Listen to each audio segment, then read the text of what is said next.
First, I want to talk about the movement that is already underway. Our disposable culture is very pervasive, but businesses and the government are already taking that on and starting to dismantle that. And I think that we'll be able to make the changes that we need to make in the next 10 years if we continue this momentum. But first, I think we need to stop talking about climate change. In the second part, I'm going to talk about some of the issues that come up with climate change, why I think it's so politically polarizing, and why it's a communications nightmare.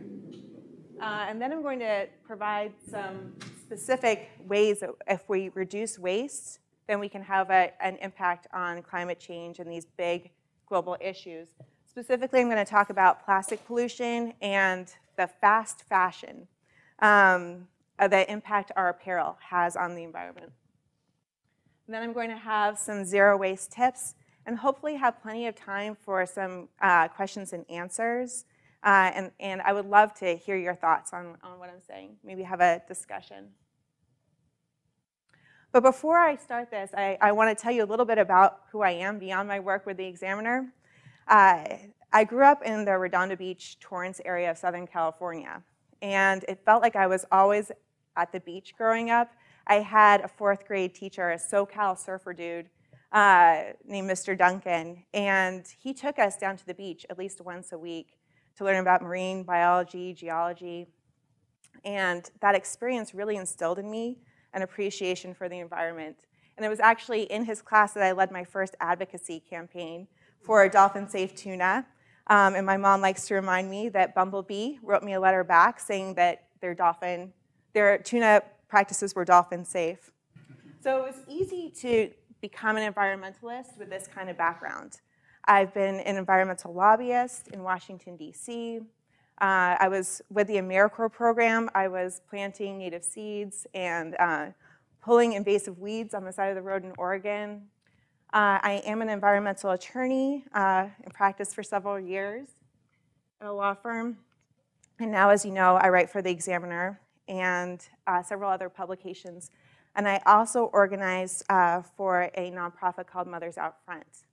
And being a mother is actually a huge part of my inspiration. This is my son. It was a couple years ago. He's 4, and I have a 16-month-old daughter. And I was very proud that he was a compost man for Halloween because that's who he thought was a hero in San Francisco. And he really does get it at such an early age. He knows to ask for his apple juice without a straw.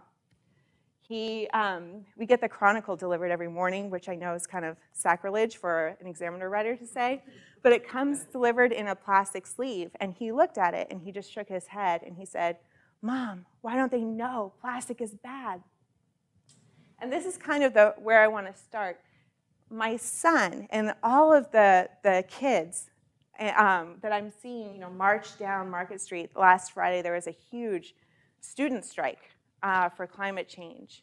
The youth today are giving me incredible hope for the future because they just get it. They see where our disposable culture is, and they're already dismantling it in their head. So I think that today's youth, in addition to the movement that we're already seeing with governments and businesses, will really take us where we need to go. So I want to start with what we're already doing in San Francisco. We have the plastic bag ban. We have a styrofoam ban here. We have a plastic straw ban, thanks to some of the work that people in the audience did, Eva Holman back there. We have a municipal compost and recycling program. I'm hoping that Supervisor Peskin will follow through with what he's promised us and introduce new legislation that would be a further ban on disposable foodware from to-go that we get with takeout and delivery. At the state level, we also have a plastic bag ban, a plastic straw ban, a ban on non-recyclable, non-compostable food packaging at state facilities. This is a picture of some of our assemblymen, Phil Ting, introducing his receipt ban. And some people might, most of the time when we get receipts, we don't really need them, and we know the resources go into the receipts. It takes trees to make paper. But receipts are also made from thermal paper, which is coated with chemicals. And so, this is good for our health, and it's good for the environment. I'd really like to see this move forward. SB 54, which was introduced by our Senator Scott Wiener, along with some additional senators, is proposing a phase out of single-use plastics by 2030. So I would encourage you all to follow that and voice your support if possible.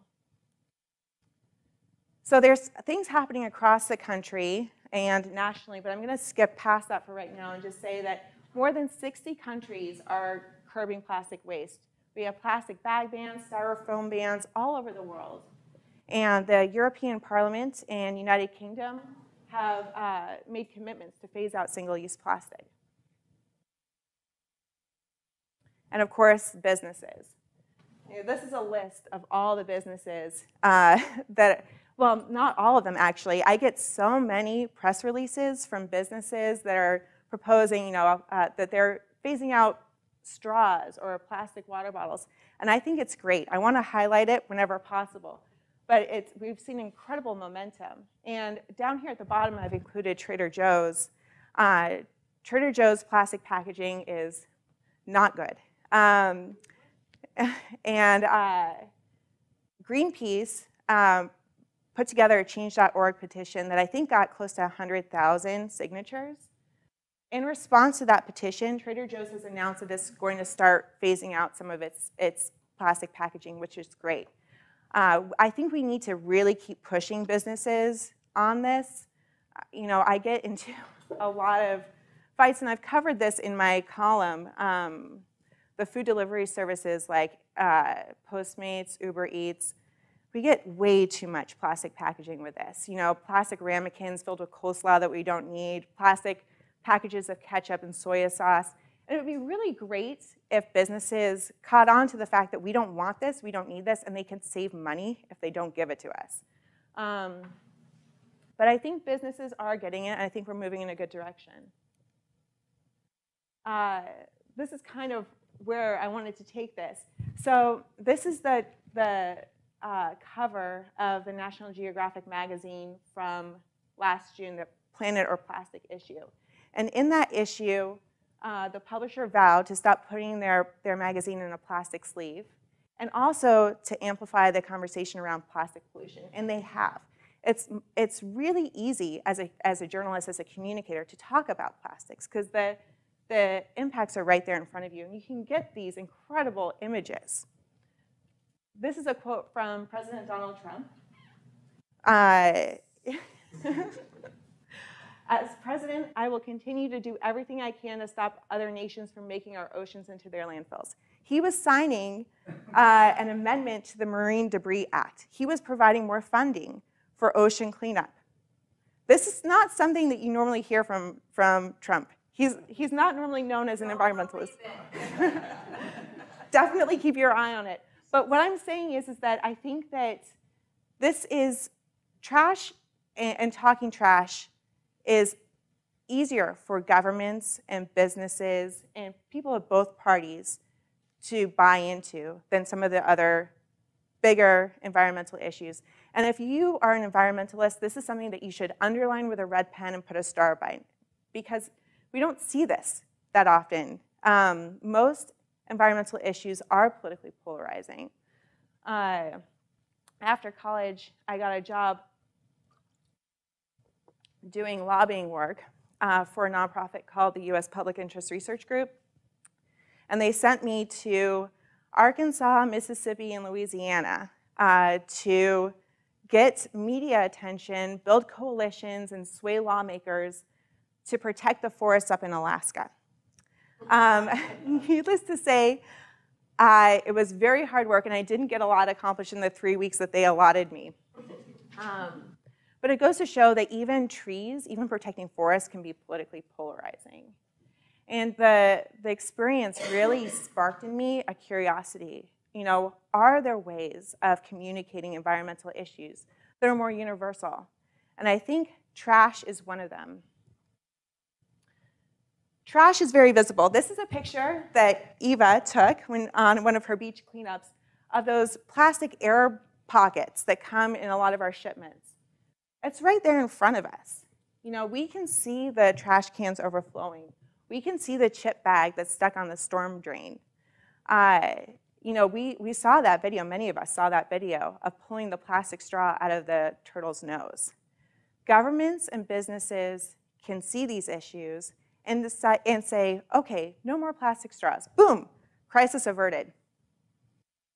It's much easier because it's personable, it's manageable, it's tangible. That's not climate change. Who here is scared about climate change? I am.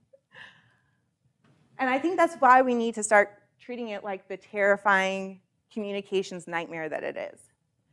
This is a comic that I see from a lot of climate deniers. It encapsulates, I think, a lot of the problems that come with climate change. First of all, what do we even call it? Do we call it global cooling, global warming, climate change, climate disruption, climate chaos?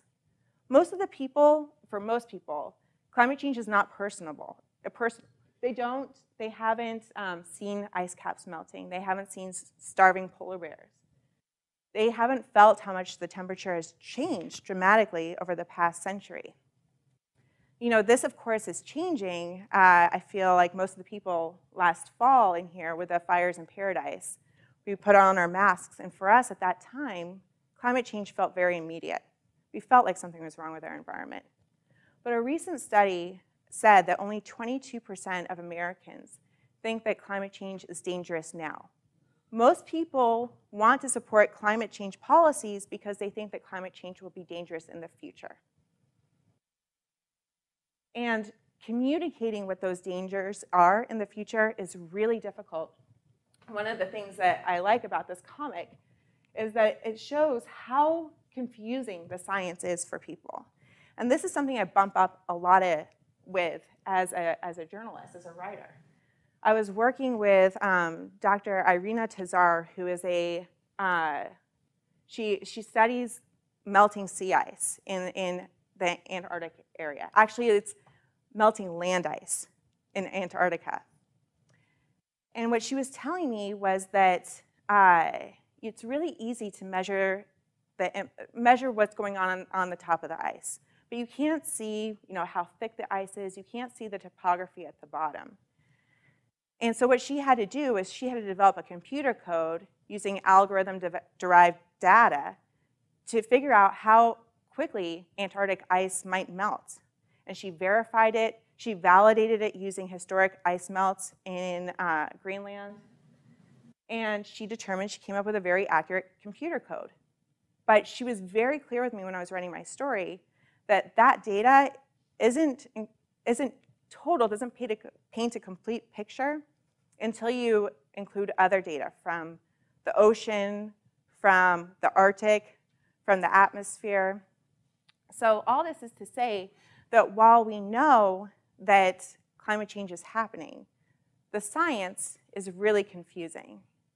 And that is really difficult as a journalist because I went back and forth with Dr. Tazar so many times when I was writing that article because there were uncertainties and things I needed to communicate.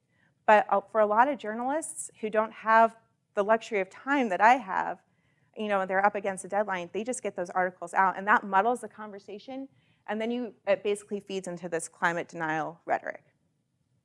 And one more problem with climate change that I want to point out is that progress on it is incredibly slow moving. So we're seeing this great momentum from the youth, and from what we're seeing today with the Green New Deal. And presidential candidates like Governor Inslee is making climate change a top priority. But then you have Senator Dianne Feinstein, who's turning around and challenging all these youth activists after not doing anything for decades. And this can make you feel very overwhelmed because we got that report last October from the UN top scientists saying that we had to act by 2030 or face climate catastrophe. It's terrifying. I think that we'll be able to do it because we've done great things in the past. And when I was thinking about this, the first thing that kind of came to mind was the civil rights movement. We went from segregated schools to the Voting Rights Act in about 10 years. With gay marriage, we went from Prop 8 in 2008, which made gay marriage illegal in California, to the Supreme Court saying that gay marriage was legal in every state in 2015. And I know that the march to equal rights is far from over, but you just see such incredible momentum. And I think that that's because these issues became personal to people. People started seeing images of Black protesters being brutalized on their TVs. Brave gays and lesbians stepped out of the closet.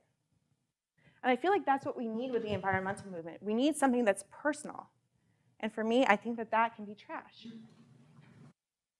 Trash is tangible. We can see images like this, and this doesn't look sustainable.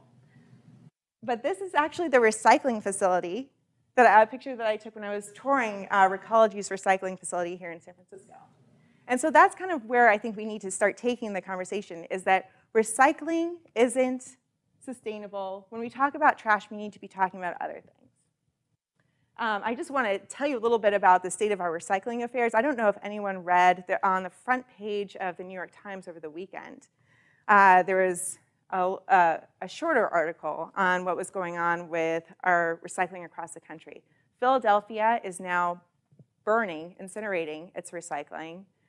Memphis has abandoned it. There's places in Florida that are abandoning it. And the reason that they're doing this is because it's so expensive now to run these programs.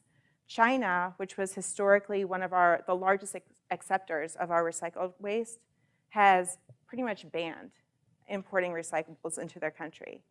And a lot of other Southeast Asian countries are kind of doing the same thing. India just made a similar announcement this month.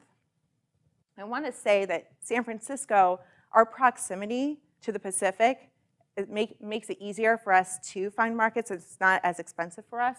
So you should definitely keep recycling here. But recycling isn't the answer. And if we start talking about reducing, reusing, refusing plastic a little bit more, we automatically start saving energy. Just think about the energy that goes into recycling a plastic water bottle that you use for maybe 30 minutes. You put that water bottle into the blue bin, it gets picked up by a diesel-powered truck, taken to a sorting facility with all of the energy that goes on there. Then it's picked up by another diesel-powered truck and put on a diesel-powered ship where it's taken to Asia. That's huge unnecessary energy if you just use your reusable water bottle. And so one of the things, if we start changing the conversation around plastics, we can also start talking about the supply side of plastics and the incredible impact that that has on communities.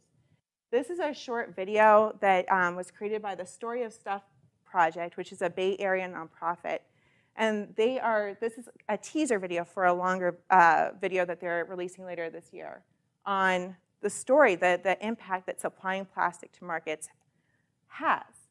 And this one specifically talks about the impact that it has on small communities. So I want to show it really quick, but hopefully I can get this working.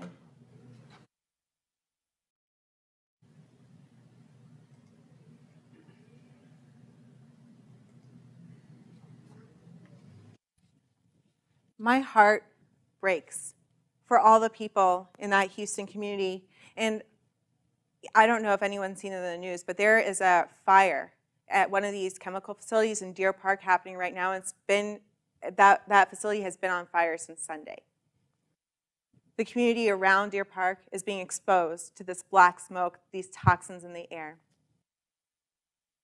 And there's another shorter video, or maybe it's in the longer one coming up, but they mentioned that the special education departments in the schools around these refineries are significantly larger than average.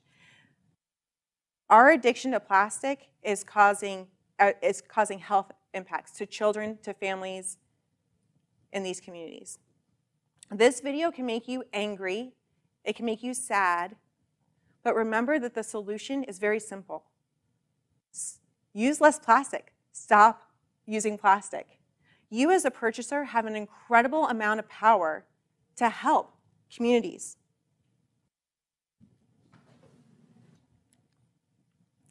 So it's just refuse, reuse, and reduce. Say no to the items you don't need. You don't need that plastic straw. You don't need that water bottle. You don't need that swag from the dentist office or that extra beauty sample. Reuse, don't dispose. Get that reusable coffee thermos. Get that reusable water bottle.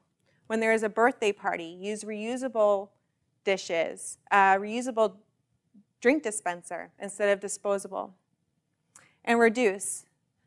Find alternatives to plastic. One of the simple things that I was doing was cooking. I wouldn't say it's simple because there's a luxury that comes with having the time to prepare meals after work. But finding alternatives to all that plastic packaging is a way to reduce the plastics. And also, it could come with health benefits.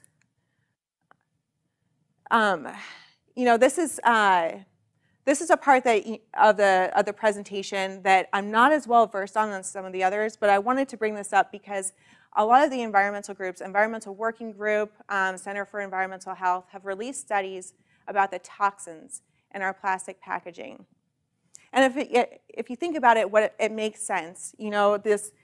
These popcorn bags, the cardboard to-go containers, the milk containers, ice cream containers, there's a reason why the paper isn't getting soggy. It's because it's coated with materials. Some of those materials, the health impacts are known and they're regulated to some degree. So bisphenol A is an example, BPA. That's an endocrine disruptor, which means that it mimics estrogen in our body, and it could cause infertility, reproductive problems. But there are a host of other potential chemicals that could be in these linings, in these packaging. And it's regulated in a very patchwork way. The FDA is pretty permissive. Some states and cities have more strict rules, and then it's also, there's industry standards. But it's kind of all over the place, and it makes me very uncomfortable as a consumer and as a mother. Oh, before I get there, I want to just change the conversation a little bit and start talking about fast fashion and the impacts that has. So I don't know if anyone has seen the TV show, the Netflix show Tidying Up, but it's kind of one of my favorite shows. In the show, Marie Kondo, she's an organizing guru, and what she says is that all of the items in your house, your clothing, your books, your Christmas decorations, all of it should spark joy. And this method immediately spoke to me. I decided to KonMari, I think is how you say it, our clothes. This is a picture of all the hand-me-downs I have for my daughter. And seeing it on the bed, this is what she instructs. Put it all on your bed so you can see what you've consumed. That was enlightening just in itself. And then, I folded it all nicely and put it away. And my husband and I did the same, and we did the same for my son's clothing. And it was, we live in a small 950 square foot condo here in San Francisco, so I didn't think that I would have a lot to get rid of, but there was a lot that we ended up giving away. And, I realized that I had subconsciously bought into this idea of what I should be wearing. I wasn't really wearing clothes that I thought that made me feel confident and comfortable. I was wearing what I thought I needed to. I was wearing clothes that didn't bring me joy. And since I've gone through this process, I haven't felt the need to replace anything. I've really enjoyed opening my closet, seeing space, opening my drawer, seeing space. My only regret is that I wish I hadn't bought all of those clothes that didn't bring me joy to begin with, because they have a significant impact on the environment. At every stage, this is just the supply process. There's resources that go into it. Cotton, some of the synthetic fibers come from oil wells. There's wool that comes from livestock. There's all of that, the plant crude oil and animal fibers, all are sent to facilities for yarn preparation. Then it's sent for fabric preparation, bleaching, dyeing, and finishing, and then cutting and sewing fabric into apparel. According to a recent report, the apparel industry represents 6.7% of global greenhouse gas emissions. I've actually seen this is a low number, I've seen it up to 10%. And most of this comes from the early stages. It comes from yarn prep, fabric prep, and bleaching and dyeing. And because the apparel industry is concentrated in energy, concentrated in Asia, a lot of the energy for this comes from fossil fuels, from hard coal. So according to this report, if we continue on the path that we're on, the apparel industry's impact will steadily rise over the next 15 years, reaching a projected 49% increase in climate change impact by 2030. So this could go up to 13%. And this is just the impact on energy. There's also water demand that goes into this. Cotton is a very thirsty crop. Requires a lot of water. I've seen statistics, I have to look at my notes for this, that it's like 2,700 liters of water to make one cotton shirt, enough for one person to drink for 2.5 years. There's also water that goes into bleaching and dyeing at all stages. There's water pollution. Textile mills generate 1/5 of the world's industrial wastewater. And that's, again, from the dyeing and bleaching. You can imagine the runoff from the cotton fields, from the livestock areas. Cotton requires a lot of pesticides, insecticides. I wish people talked about the land impact a little bit more. Growing all of that cotton, raising that livestock, drilling that oil takes up a lot of land, and we really need to be preserving land as wild places for species. We have seen dramatic losses in insects, in birds, because we're just taking up too much of their habitat.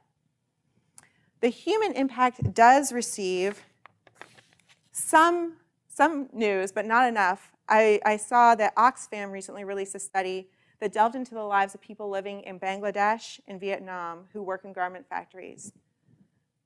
Through the hundreds of interviews that they conducted, they found that almost all workers were being paid below a living wage and were struggling to feed themselves and their families. And all of these impacts occur before we even buy the clothes. After we purchase the clothes, we have the tags, that's paper, plastic, the labels, which is more dyeing, more fabric, the transportation costs and everything that goes in with that, packaging, the plastic sleeves that it comes with, the plastic air bubbles, the cardboard, the bags that go into it, the dyes, the paper. I talked about receipts already. And even just swiping your Visa or clicking on Amazon has an energy impact. Amazon and Visa and MasterCard, any kind of big data provider has data centers, which are facilities where they store all their servers, their routers. And these take up a lot of energy for heating and cooling, and they take up a lot of land. So then we get our clothes and we wear them for a little bit. At some point, we decide that we're done with them. It's time to dispose of them. At this point, I think that's when most people start thinking about the environmental impact of what they're wearing. I get a lot of questions from readers about what to do with their clothes when it's time to dispose of them. What I say is that you should try, if they're at all wearable, try to give them to someone else. Give them to Goodwill, a consignment store. There's plenty of places that will take our clothes. If they're not at all wearable anymore, Recology does accept textiles, clothes, and shoes. You put them in a plastic bag, a clear one, not like in this picture. This is just a picture I got from Flickr, by the way. And tie it up and put it in the blue bin, and they'll take care of it. But like I said, recycling should not be the answer. It's better if we don't buy into the fast fashion industry anyway. So these are some ways that we can unsubscribe from fast fashion. Only purchase items that bring us joy. Shop at used clothing and consignment stores. Wear the same item more often. There was actually a New Jersey teacher, a middle school teacher that I saw recently in the news. She wore the same hemp dress for 100 days in a row. And I think it was really cool because she was teaching her class about the impacts of fashion, but she was also modeling for those young girls that you can look fashionable and you can be clean and presentable and wear the same thing more than once. Mend and care for the clothes you have. Dry cleaners are a great place to take your clothes if they've been ripped You can take them in there and just sew them up, and it's good for the local economy. And then when you purchase new clothes, support lines with ethical and sustainable business practices. So now I'm going to kind of wind up the presentation and talk a little bit about my own personal experience with this and provide some tips. This is something that I wish, it's a quote I wish I had read when I first started this process. I decided to go towards zero waste in 2017. It was my New Year's resolution. Donald Trump had just been elected, and I was looking for ways to feel empowered in the face of Donald Trump. And I went all in. You know, I thought I had to make everything from scratch. I had to just completely do upheaval in my life. And that's not where you should start. I have a friend, she runs a consulting business called The Joy of Zero Waste. And she has really been an amazing resource for me through this process. Because what she said is, this experience should be joyful. You can start with the easy things, and you build up your skills. And it becomes a lot easier over time. You know, and I will have to admit at this point that I'm not at zero waste. When my kids are in pain, I give them ibuprofen, which comes in a little plastic container with a plastic dropper. I don't always remember my reusable containers.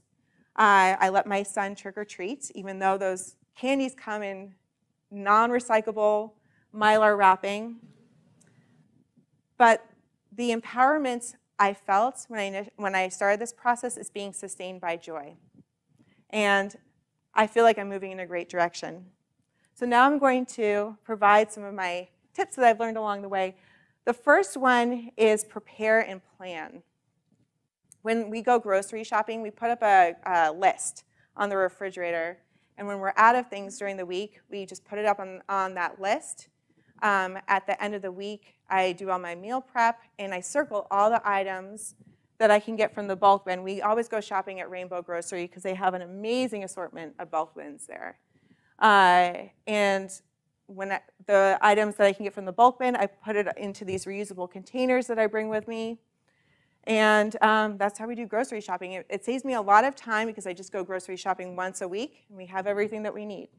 It's the same prepare and plan when we go out to eat.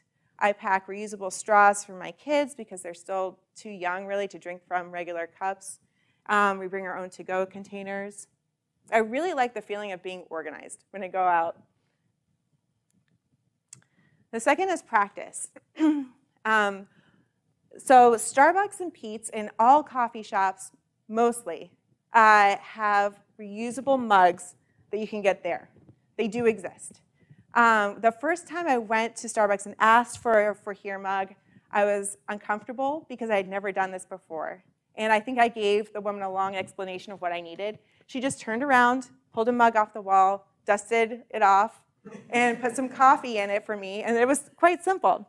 So I'm just sharing this experience because it's a little bit uncomfortable when you start, but you get much better at it as you go along, and then you get all these hacks. This is a, that will save you time.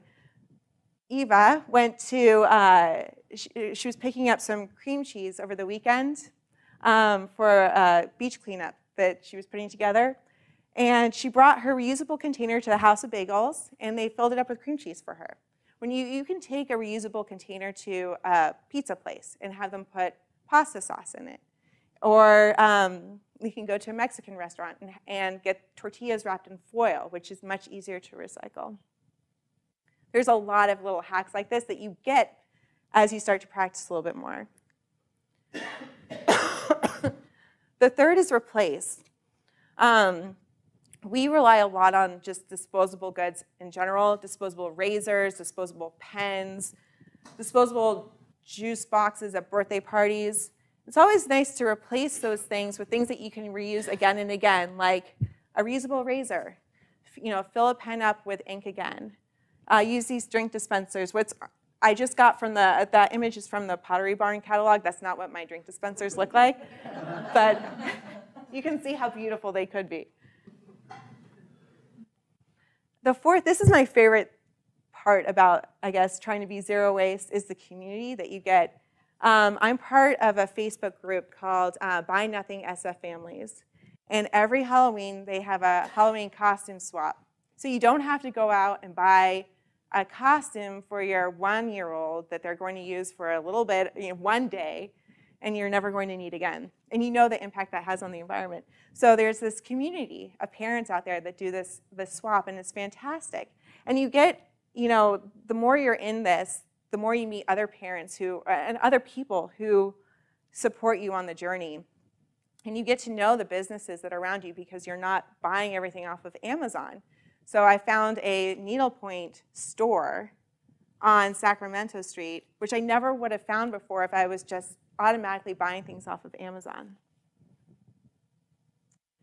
So, I would like to have a little bit of discussion, some questions and answers, but I want to just leave with a notion. The environmental movement and climate change and all of these big global problems are so terrifying, and you feel so guilty and sad and angry all the time. And I don't think the environmental movement needs to be that way.